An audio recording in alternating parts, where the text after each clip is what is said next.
રાજ્ય રાવળ યોગી સમાજ પ્રગતિ મંડળ 84 ગોળ દ્વારા તેજસ્વી તારલાનો સન્માન સમારોહ તથા 28મી વાર્ષિક સાધારણ સભા યોજાઈ હતી। શ્રી ગુજરાત રાજ્ય રાવળ યોગી સમાજ પ્રગતિ મંડળ 84 ગોળ દ્વારા તેના મુખ્ય ટ્રસ્ટીઓ શ્રી કતાભાઈ મગનભાઈ રાવળ, પૂર્વ પ્રમુખ શ્રી ઉદયનગર,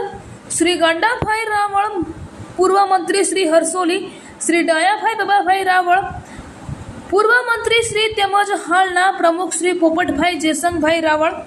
પશુત તથા મંત્રી શ્રી બાબુભાઈ વિરચંદભાઈ રાવળ ચંદ્રાલા મંડળની શિક્ષણ સમિતિ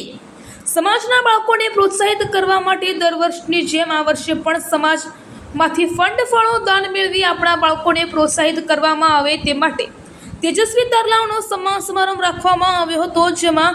મહેશભાઈએ સમાજના દરેક સભ્યોનો અને હોદ્દેદારોનો તથા કાર્યકર્તાઓનો આભાર વ્યક્ત કર્યો હતો।